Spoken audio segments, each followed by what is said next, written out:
Vijay made a massive allegation during his inaugural ceremony. He said Tamil Nadu is drowning in debt and state has more than 10 lakh crores in borrowing. DMK immediately fired back stating that everything is within legal limits. So, who's lying here? Maybe nobody.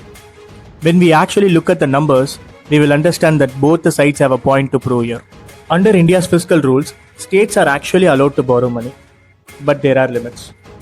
As per Financial Responsibility and Budget Management Act 2003, state debt is measured against something called GSDP, Gross State Domestic Product, which means how big is state's economy compared to its debt.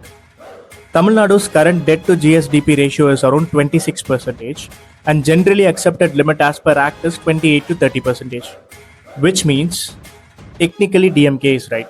Yes, technically DMK is right. Tamil Nadu is still within the prescribed limits as per the Act.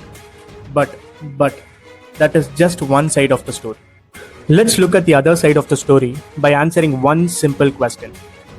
Did Tamil Nadu's economy also grow at the same speed as its debt?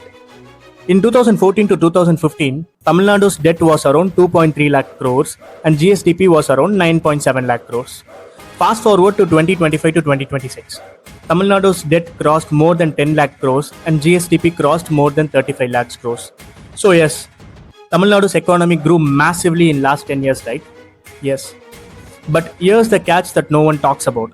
When you compare the ratios for past 10 years, it is clearly visible that economy grew around 3.6 times in 10 years and debt grew around 4.3 times in 10 years. Which means debt is actually growing faster than the economy itself. And that's the real debate hidden behind all political arguments. And then comes another major issue. India's top government auditors, CAG, flagged Tamil Nadu's finance. In their report, they have clearly pointed out that revenue deficit and borrowing pressures were rising faster than expected in Tamil Nadu. But what does that mean? It means government's regular incomes are not sufficient to cover its regular expenses. In simple words, salary, pension, freebies, subsidiaries and welfare scheme etc. paid by government are costing way more than what actually government earned from taxes and other incomes. Now this raises another uncomfortable question here. What was the purpose of borrowing? Whether the borrowing was made for long-term investment or to fulfill the electoral manifesto. Because borrowing to build infrastructure can create future growth, but borrowing mainly to fulfill the electoral manifesto and to run the day-to-day show of the government creates long-term pressure on the government. So, what is the truth here? Truth is, Tamil Nadu is not in any immediate financial crisis as its economy is genuinely growing fast. But the debt is also growing significantly faster than the economy.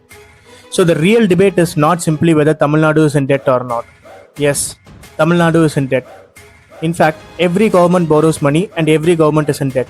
So the biggest question to be asked now is how much of that borrowing has created future growth and how much was used by the government to fulfill its electoral manifesto and run its day-to-day show.